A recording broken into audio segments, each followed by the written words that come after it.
नमस्कार, जय हिंद। जैसा कि आपको यहाँ दिख रहा है कार्डियोवैस्कुलर डिसीज। कार्डियोवैस्कुलर डिसीज का मतलब है हृदय संबंधित रोग। आज जितना भी हमारा जो हृदय है उस हृदय संबंधित रोगों को आज कवर करने की कोशिश करेंगे। ठीक है, आज इन रोगों के बारे में समझेंगे कौन कौन से रोग हो सकते हैं। जैसा आपको फर्स्ट यहाँ दिख रहा है उच्च रक्तदाब, जिसे बोला जाता है हाई ब्लड प्रेशर।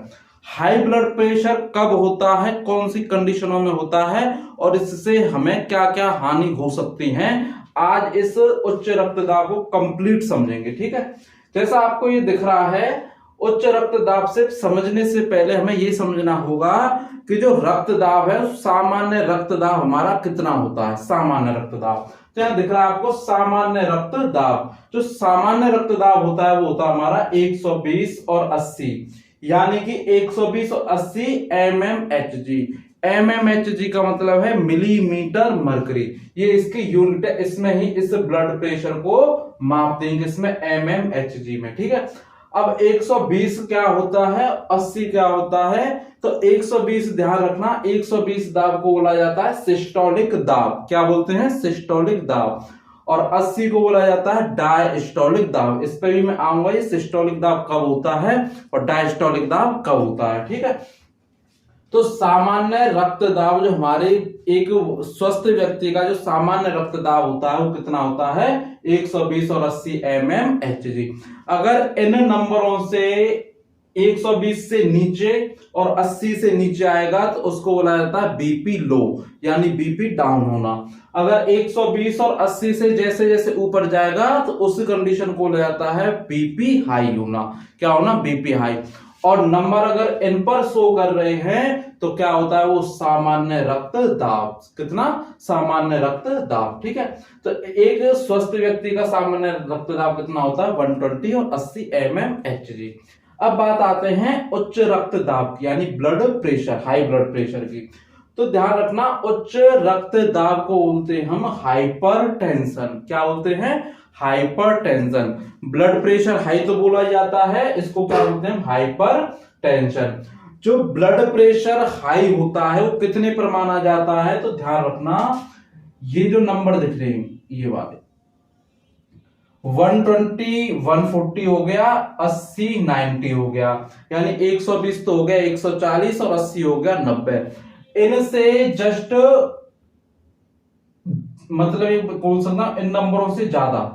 तो इस कंडीशन पे अगर किसी का ब्लड प्रेशर नॉर्मल जब नापते हैं और इन नंबरों पे शो हो रहा है वो, तो उसको बोला जाता है ब्लड प्रेशर हाई होना, उच्च रक्त दाब। कितना, 140 और 90, यानी सिस्टोलिक दाब अगर 140 हो जाए और डायस्टोलिक दाब 90 हो जाए तो उस कंडीशन को बोला जाता है उच्च रक्त दाब, यानी हाई ब्लड प्रेशर। ठीक है, तो इतना समझ में, सामान्य रक्तदाब इतना होता है और उच्च रक्तदाब इतने नंबर पे होता है। अब बात आती है कि जब आपने देखा होगा कि जब हमारा अगर ब्लड प्रेशर हाई हो रहा है या ब्लड प्रेशर नॉर्मल है या ब्लड प्रेशर लो है, तो जब हम डॉक्टर के पास जाते हैं तो डॉक्टर एक मशीन लगाता है हाथ में।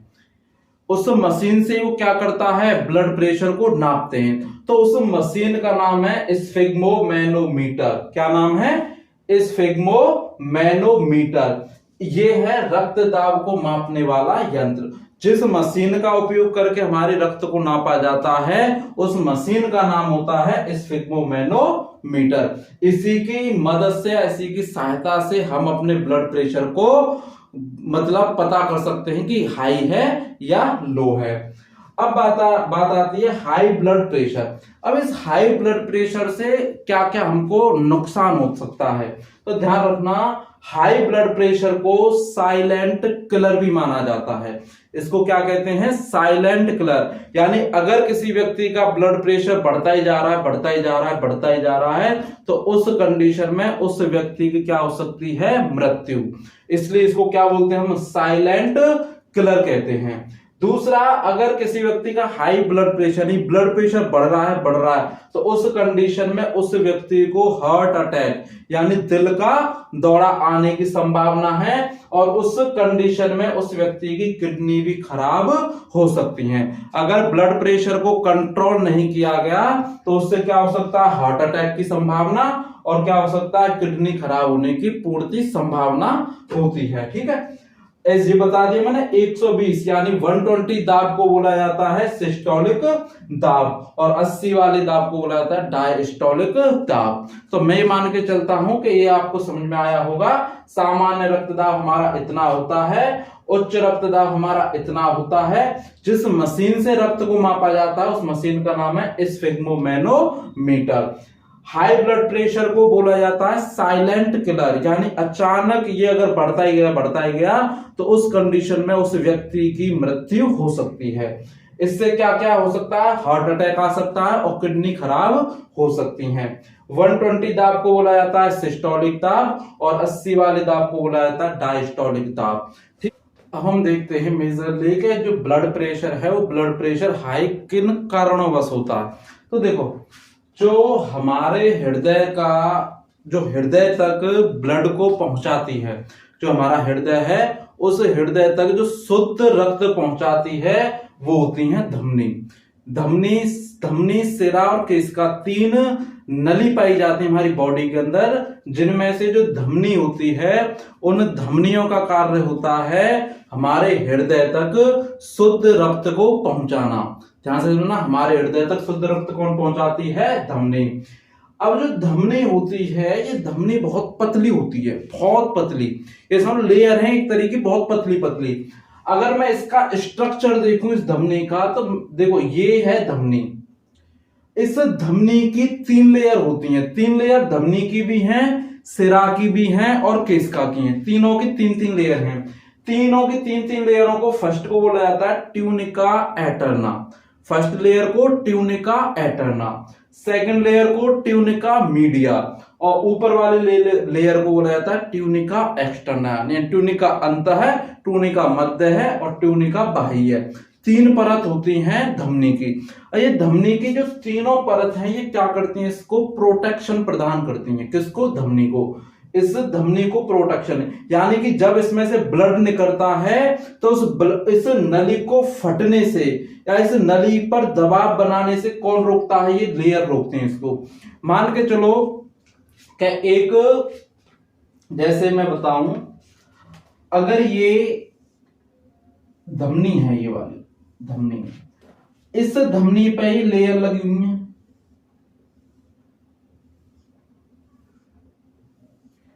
अगर ये एकदम साफ है, इसमें कोई भी पदार्थ नहीं है, इसमें एकदम साफ है, तो इसमें से रक्त आराम से जाएगा। अगर इसमें कुछ कचरा जम जाए, कुछ वसा या लिपिड के कण जम जाए ऊपर के, तो आप देखोगे कि इसका जो रास्ता है वो संकुचित हो गया, यानी बहुत पतला हो गया।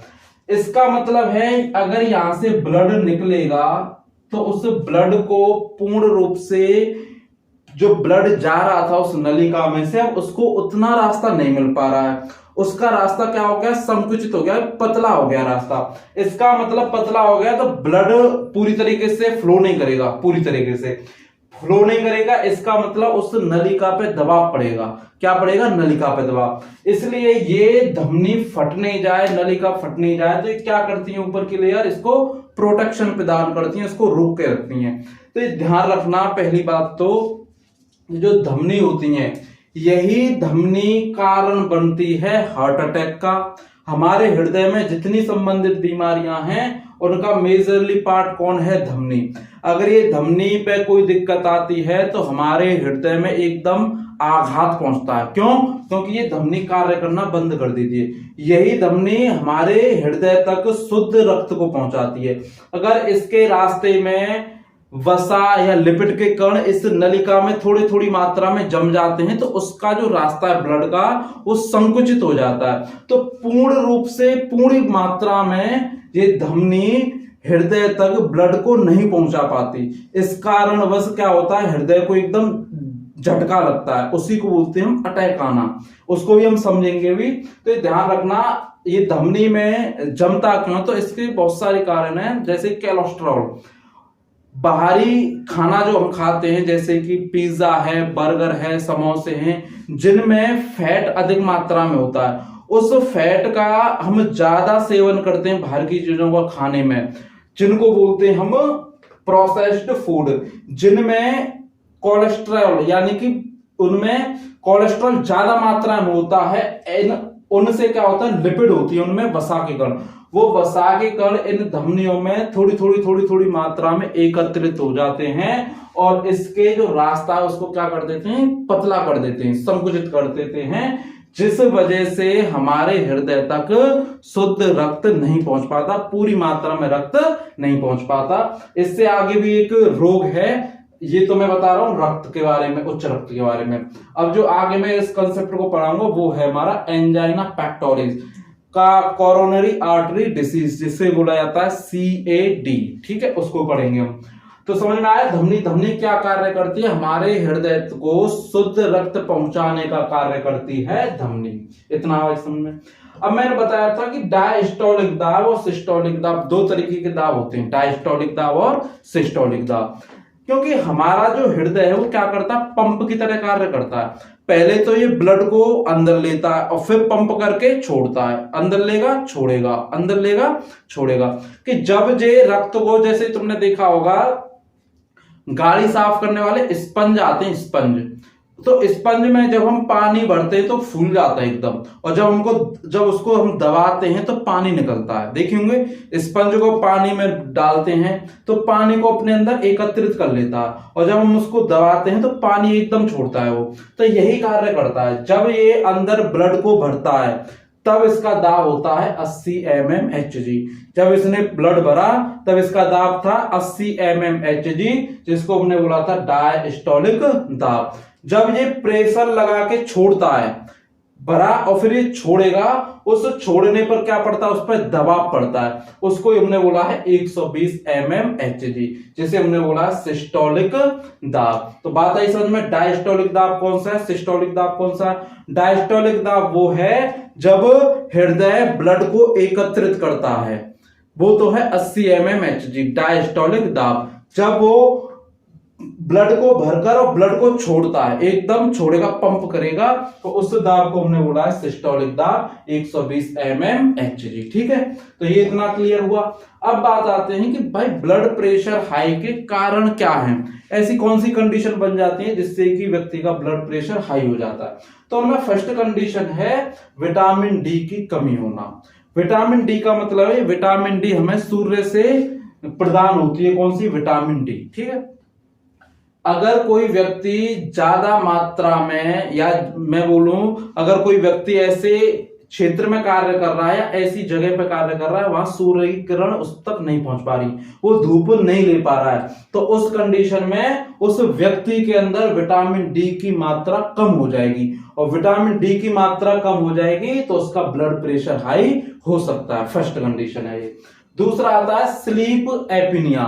स्लीप एपनिया का मतलब है, जैसे कि अगर आप देखोगे कि हमारा जो माइंड है, माइंड लगातार कार्य करता है, तो इस हमारे जो माइंड को रिलैक्स करने के लिए कम से कम 6 से 7 घंटे में सोना चाहिए, ये प्रत्येक डॉक्टर सलाह देते हैं हमको। लेकिन आजकल क्या हो रहा है कि हम भरपूर मात्रा में नींद नहीं ले पा रहे हैं, हमारा रोटेशन बिगड़ा हुआ है। रोटेशन कैसे बिगड़ा हुआ है कि रात को तो हम बहुत रात तक जग रहे हैं, 2-2 बज गए, 12-12 बज गए, 1-1 बज गए, और फिर हम सुबह ही जल्दी मॉर्निंग में जग जा रहे हैं या सुबह जग ही नहीं पा रहे हैं। तो उस कंडीशन में जो हमारा रोटेशन है वो बिगड़ चुका है।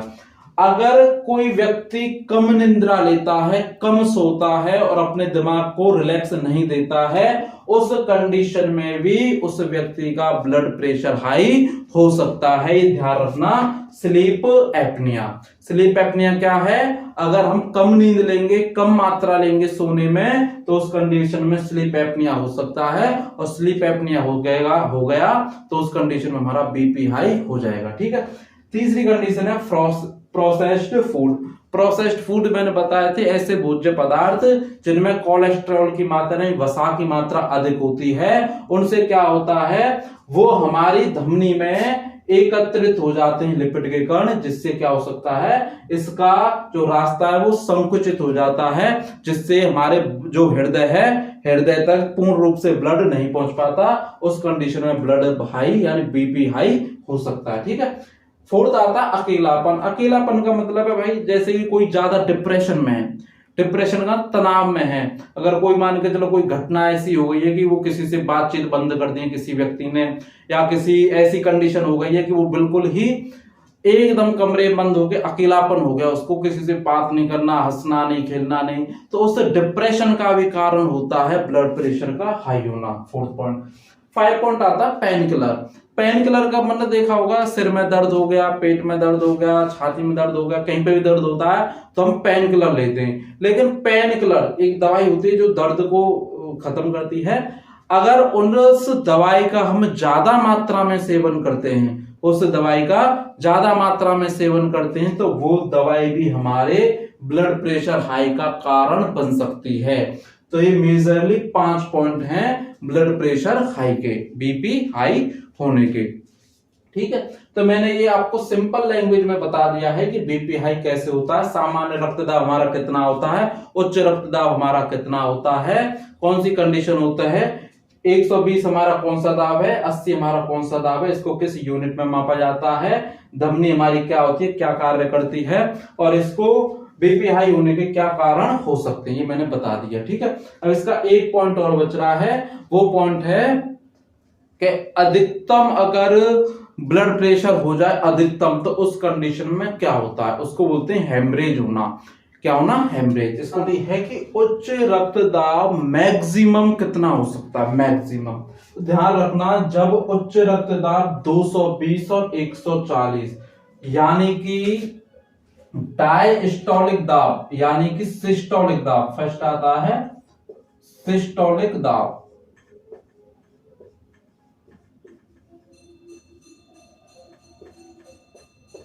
सिस्टोलिक दाब हमारा मिल कितना रहा था, तो 120, कितना मिल रहा था, 120।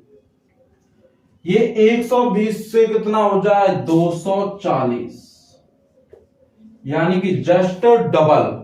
120 था नॉर्मल और 120 से कितना हो रहा है, ये 240।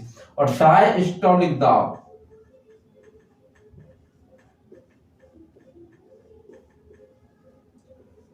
डायस्टोलिक दाब, डायस्टोलिक दाब हमारा था 80 और मिल कितना रहा है, वो 140।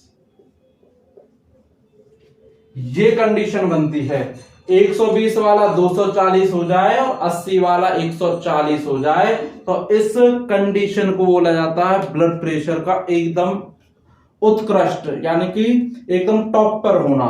इस कंडीशन को बोला जाता है हेमरेज। क्या बोलते हैं इसको, हेमरेज। अगर किसी व्यक्ति का रक्तदाब 220 से 140 मिलीमीटर मरकरी है, तो उस व्यक्ति को क्या हो सकता है, हेमरेज। इस हेमरेज में क्या होता है, जो धमनियां होती हैं, क्या होती हैं, जो हमारी धमनी होती है, अभी पढ़ाया था मैंने, धमनी जो रक्त को लेकर जाती हैं, वो उस धमनियों की जो भित्तियां हैं, भित्तियां कौन सी, tunica interna, tunica media, tunica externa, उन भित्तियां क्या हो जाती हैं, फट जाती हैं। धमनियों की भित्तियां क्या हो जाएंगी, फट जाएंगी। उस कंडीशन में क्या होगा, उस व्यक्ति की मृत्यु हो जाएगी। ये ध्यान रखना, जब रक्तदाब कितना हो 220 140 mmHg, उस कंडीशन को बोला जाता है हेमरेज। और इस कंडीशन में, हेमरेज की कंडीशन में क्या होता है, जो धमनियां होती हैं, उस धमनियों की भित्तियां फट जाती हैं, तो हमारे जो ब्लड है वो ब्लड हृदय तक नहीं पहुंच पाता, जिससे क्या हो सकता है, उस व्यक्ति की मृत्यु हो जाती है। तो मैंने आज ये पढ़ाया आपको उच्च रक्तदाब। उच्च रक्तदाब मैंने, सामान्य रक्तदाब कितना है, उच्च रक्तदाब कब होता है, कैसे होता है, 120 क्या होता है, 80 क्या होता है, सिस्टोलिक दाब क्या है, डायस्टोलिक दाब क्या है, किन कारणोंवश होता है, ये सब पढ़ा दिया मैंने उच्च रक्तदाब में। अब बात आती है कि उच्च रक्तदाब को कंट्रोल कैसे किया जाता है। कैसे हम इसको मैनेज कर सकते हैं, नॉर्मल ला सकते हैं। तो इसके बहुत सारे रीजन हैं। जैसे फर्स्ट रीजन क्या आता है, अगर कोई व्यक्ति ज्यादा मोटा है, यानी कि ज्यादा मोटा है, अगर कोई व्यक्ति ज्यादा मोटा है और वो अपने मोटापे को कम कर दे, क्या कर दे, मोटापे को कम कर दे, तो अगर उसने 10 किलो वेट भी अगर अपना कम कर लिया तो उसके ब्लड प्रेशर में 30% की गिरावट आएगी। अगर किसी व्यक्ति का मान के चलो 100 किलो वेट है, कितना, 100 किलो वेट, अगर उसने कर लिया अपना 90 किलो वेट कर लिया, तो उसके जो ब्लड प्रेशर है, उस ब्लड प्रेशर में 30% की क्या आ जाएगी, गिरावट आ जाएगी। 30% तक उसका कम हो जाएगा ब्लड प्रेशर। दूसरा क्या है कि अगर कोई व्यक्ति को ब्लड प्रेशर है, बीपी हाई होता है और वो व्यक्ति टहलता नहीं है सुबह सुबह, तो उसको पर डे क्या करनी है, वॉकिंग, यानी टहलना है, प्रत्येक दिन टहलना है। और टहलने के साथ साथ क्या करना है, व्यायाम। ये 3 पॉइंट इंपॉर्टेंट है। अगर मोटा व्यक्ति है तो उसको वजन कम करना है और फैट की चीजें कम खानी है। दूसरा पॉइंट है सुबह सुबह वॉकिंग करना, यानी टहलना। एकदम पानी पीकर, सुबह ठंडा पानी पियो और ठंडा पानी पीकर क्या जाओ, टहलने के लिए। टहलने के साथ साथ कम से कम आधा घंटा 1 घंटा क्या करो, व्यायाम करो। तो इस ब्लड प्रेशर पे हम क्या कर सकते हैं, कंट्रोल कर सकते हैं। नहीं तो फिर दवाई खाओ और आराम से पूरी जिंदगी और दवाई खाते रहो, और कोई इलाज नहीं है इसका। ठीक है, इलाज यही है, सिर्फ अपनी दिनचर्या को बदलो। सुबह जल्दी जगो, शाम को जल्दी सो जाओ। सुबह जग कर वॉकिंग करो, टहलो पानी पीकर, और क्या करना, व्यायाम करना है। और मोटा व्यक्ति है तो उसको अपना वजन कम करना है। फैट की चीजें नहीं खानी है, जैसे कि पिज्जा है, बर्गर है, तुम्हारे ये आते हैं समोसे हैं, भल्ले हैं, टिकिया हैं, ये सब चीजों पे क्या है, फैट की चीजें, कोलेस्ट्रॉल बढ़ता है। इस कोलेस्ट्रॉल से क्या होता है, हमारी जो धमनियां हैं, उन धमनियों में लिपिड के कण एकत्रित हो जाते हैं, जिससे कि हमारा जो ब्लड पहुंच नहीं पाता उस तक, हृदय तक, जिस कारण क्या होता है, हृदय तक नहीं पहुंच पाता, उससे क्या होता है, ब्लड प्रेशर हाई हो जाता है। तो ये कंडीशन है इसकी। ठीक है, आज के लिए बस इतना ही। जो अब अगला रोग आएगा इसमें कार्डियोवैस्कुलर डिजीज में, वो है CAD, कोरोनरी आर्टरी डिसीज। इसको समझेंगे ये किस प्रकार से होता है, कैसे होता है। ठीक है, आज के लिए बस इतना ही। और ध्यान रखना, जितने भी आपके घर में अगर इस रोग से पीड़ित हैं, तो इस वीडियो से आपको बहुत ज्यादा जानकारी मिल जाएगी कि हमें क्या क्या करना है, कैसे कैसे करना है, किस किस प्रकार से कंट्रोल हो सकता है इसको। अगर बीपी हाई है तो क्या करना, और बीपी लो है तो बीपी लो में जैसे कि अपने खाने में नमक की मात्रा बढ़ाना, कॉफी की थोड़ा सा सेवन ज्यादा करना, तो वो क्या हमारे बीपी लो को थोड़ा सा नॉर्मल कंडीशन में ला सकता है। ठीक है, आज के लिए बस इतना ही। अगर वीडियो अच्छी लगी हो तो इस चैनल पर नए हो तो सब्सक्राइब अवश्य करें और वीडियो को लाइक अवश्य करें, लाइक और शेयर। धन्यवाद।